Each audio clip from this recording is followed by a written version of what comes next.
कुणाल, धीरज और Ayush college exams के बाद अपनी कार से ट्रिप पर निकले थे। धीरज ड्राइव कर रहा था। फ्रंट सीट पर कुणाल बैठा था और बैक सीट पर आयुष बैठा था। यार, इस बार का ट्रिप बहुत स्पेशल होने वाला है। हाँ भाई, अब हम बड़े हो गए। तूने सब कुछ रख लिया था ना जो मैंने कहा था? मेरे पास जो था वो मैंने रख लिया था, बाकी ले लेंगे रास्ते से। ठीक है। तभी सामने एक मॉल दिखता है। धीरज, गाड़ी रोक, मुझे कुछ लेना है। भाई जल्दी आना। कुणाल कार से उतरकर मॉल की तरफ चला जाता है।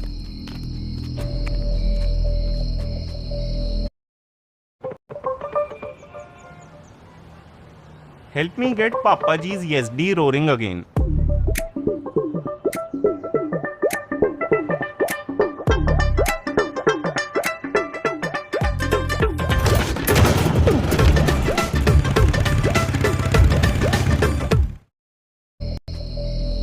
क्या लीना क्या था इसे? अरे पागल है वो, पता नहीं घूमने जा रहा है या गृहस्थी बसाने जा रहा है। अबे वो देख सामने।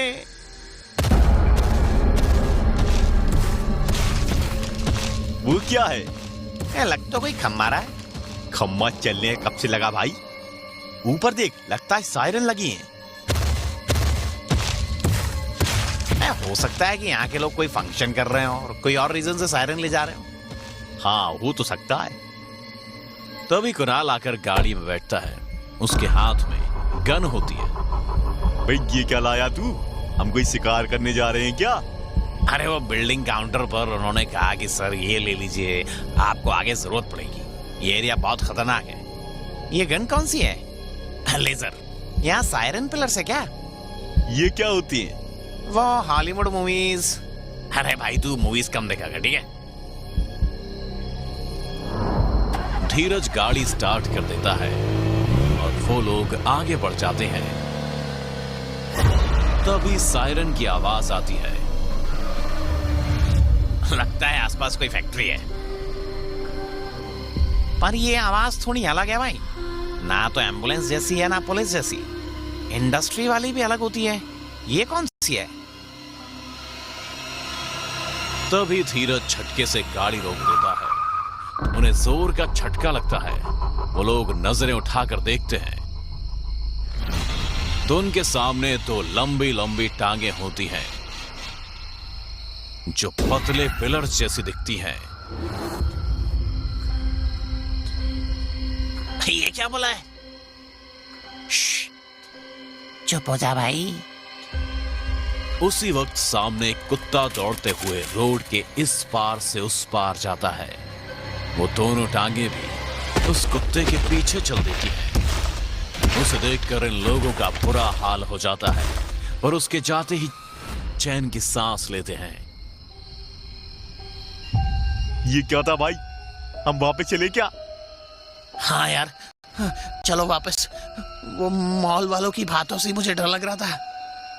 अरे तुम लोगों को तो आना था, कितना बोल तो रहे थे भाई, हॉरर डेस्टिनेशन ही चूज करना। तो फिर अभी से डरने लगे? अरे यार, अरे ट्रेलर इतना डरावना था, तो आगे पूरी फिल्म कैसी होगी? भाई सुन, गाड़ी मोड़ ले। ठीक है, चलो वापस। धीरज गाड़ी मोड़ने लगता है। वो इतना डरा हुआ होता है कि ढंग से गाड़ी भी नहीं चला पाता है। तभी फिर से सायरन की आवाज आने लगती है और उनके गाड़ी के मुड़ते ही फिर से वही टांगे नजर आती हैं उन लोगों को।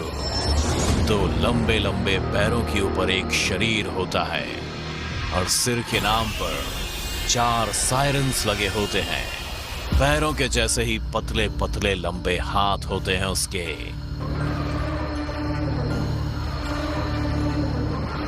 वो इनकी कार को हाथ में उठाकर खिलौने की तरह ऊपर नीचे करने लगता है। कार के दरवाजे खोल देता है और जैसे ही ऊपर नीचे करता है,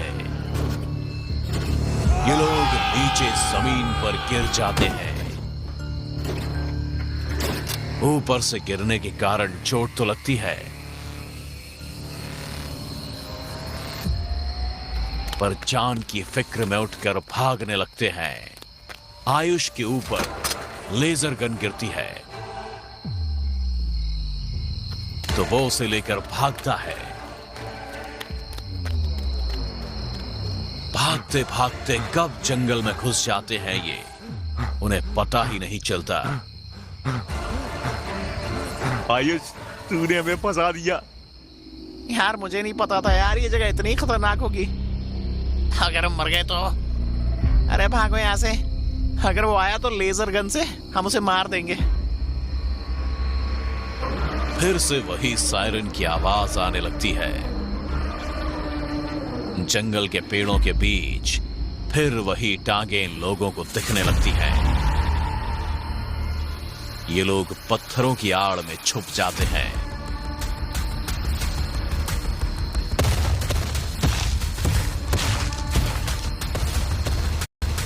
मैंने हॉलीवुड मूवीज में देखा है, ऐसे क्रिएचर्स को सायरन पिलर्स कहते हैं। ये बहुत पावरफुल होते हैं, पर मुझे पता है कि इनको कैसे खत्म करते हैं।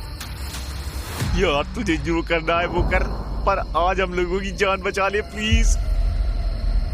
तुम लोग चुप रहना। अगर वो इधर आए तो सब अलग अलग भागना। अब मैं गोली चला रहा हूँ, ठीक है? Okay bro. इधर सायरन पिलर पूरे जंगल में लोगों को ढूंढ रहा होता है और अचानक उनके पास आ जाता है।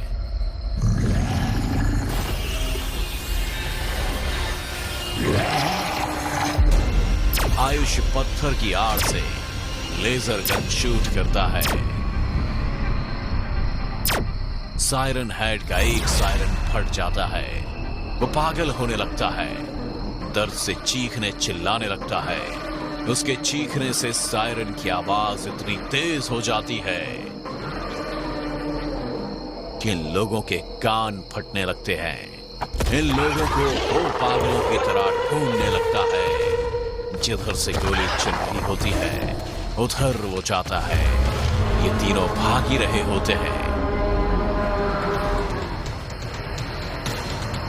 कि वो अपने बाएं हाथ में तीनों को उठा लेता है। आयुष लगातार लेजर गन चलाने लगता है। उसके तीनों सायरन्स को टारगेट करता है। उसका निशाना बिल्कुल सही लगता है। सायरन पिलर के सायरन्स ब्लास्ट कर जाते हैं। साथ में ये लोग भी उस ब्लास्ट में उड़ जाते हैं।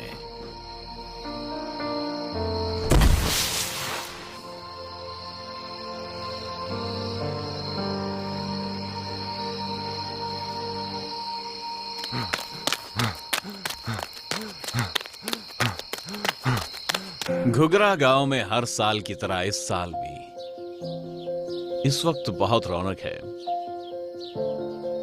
क्योंकि कुछ ही दिनों में क्रिसमस आने वाला है और फिर नया साल। और गांव में सभी लोग मिलकर दोनों ही मौकों को बहुत खास ढंग से मनाया करते हैं। हमेशा की तरह ही क्रिसमस से कई दिन पहले यहां दुकानें सज गई हैं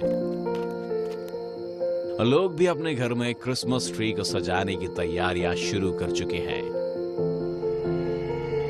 लेकिन ये क्रिसमस पहले जैसा नहीं होने वाला और ना ही ये रौनक ज्यादा देर रहने वाली है। इस बात से लोग बेखबर है। क्रिसमस आने में बस अब कुछ ही दिन रह गए हैं।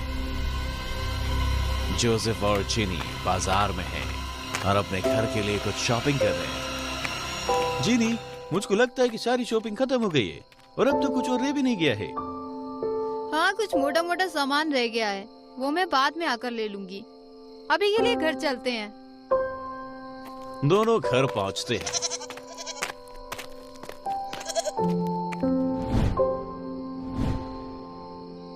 इधर अपनी अपनी दुकानें बंद करके सभी दुकानदार भी घर पहुंचते हैं।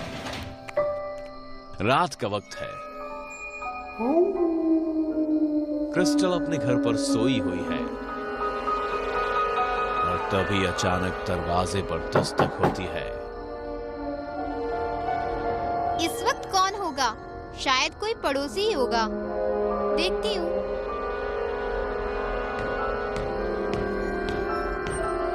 क्रिस्टल दरवाजा खोलती है। दरवाजा खोलते ही क्रिस्टल डर के मारे कांपने लगती है। वो चीखना चाहती है पर चीख नहीं पाती। दरवाजा अपने आप बंद हो जाता है और अंदर आती है एक भयानक सी चुड़ैल जिसकी आंखें लाल हैं, बाल सफेद हैं और वो जोर जोर से हंस रही है।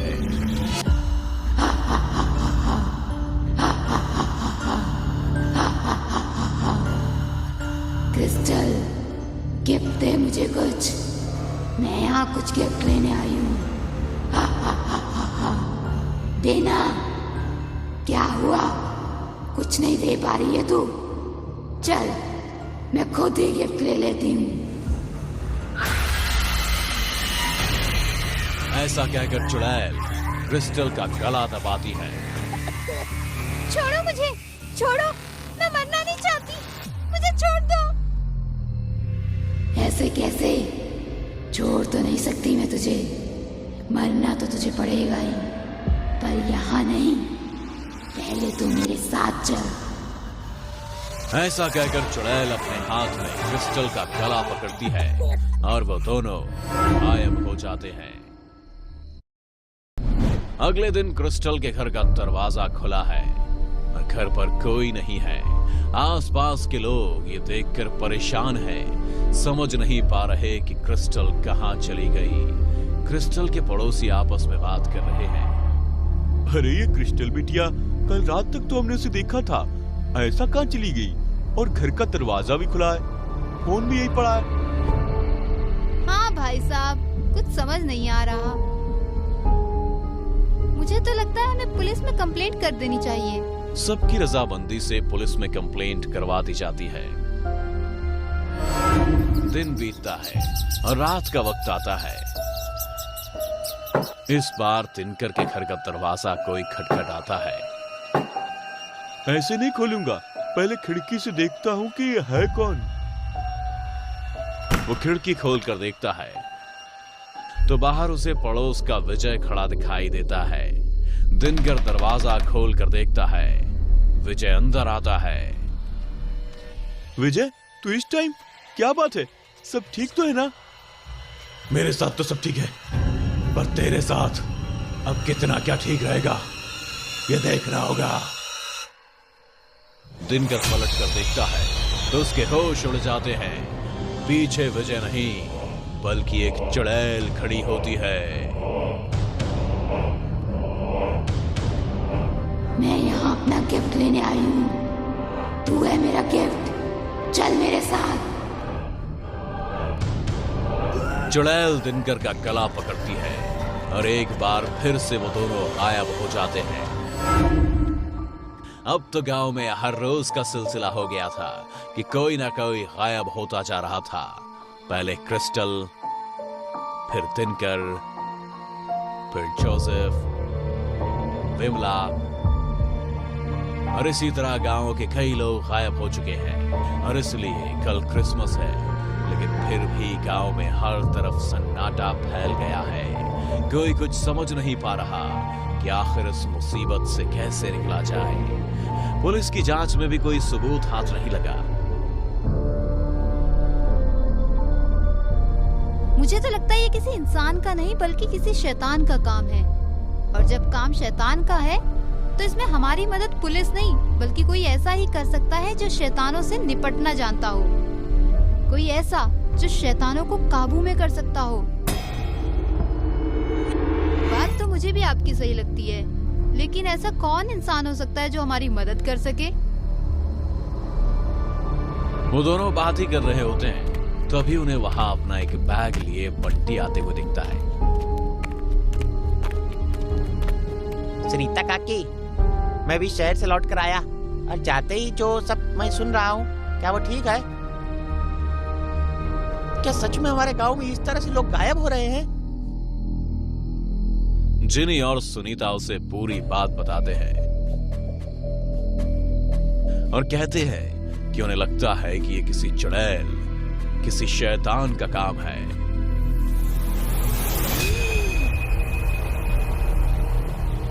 तो फिर तो हम सबकी मदद मोमबत्ती वाले बाबा ही कर सकते हैं, जिन्हें अपनी मोमबत्ती की रोशनी में सारी चुड़ैल भूत दिखाई देते हैं और वो उन्हें जलाकर राख कर देते हैं। मैं अभी उन्हें फोन करके यहाँ आने के लिए रिक्वेस्ट करता हूँ। बंटी के बुलाने पर मोमबत्ती वाले बाबा वहां आ जाते हैं। क्रिसमस से एक रात पहले का वक्त है। पूरे गांव में अंधेरा कर दिया जाता है और बाबा अपनी मोमबत्ती की रोशनी में चुड़ैल को देखते हैं। चुड़ैल, जानता हूँ कि तू यहीं कहीं है। सामने आ मेरे, सामने आ जल्दी, वरना तेरी खैर नहीं। बाबा के मंत्रों मोमबत्ती की ताकत से चुड़ैल सामने आ जाती है और जोर जोर से चिल्लाने लगती है।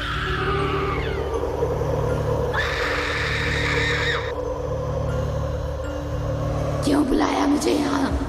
क्यों बुलाया? क्या चाहता है तू? जानता नहीं तूने अपनी मौत को बुलाया है। मरेगी तब तू। ऐसा कहकर बाबा अपनी हथेलियों को कुछ मंत्र पढ़कर चुड़ैल के चारों ओर घुमाते हैं और चुड़ैल के इर्द गिर्द मोमबत्ती का एक घेरा बन जाता है और चुड़ैल झटपटाने लगती है। बाबा, ये तूने ठीक नहीं किया, ठीक नहीं किया तूने ये। कहते हुए चुड़ैल जलकर मर जाती है और राख बन जाती है। उसकी राख बनते ही जिन लोगों को अपने साथ लेकर गई थी वो सब वापस आने लगते हैं। सब गांव वाले खुश हो जाते हैं और बंटी को धन्यवाद देते हैं और अगले दिन खूब धूमधाम से क्रिसमस मनाते हैं।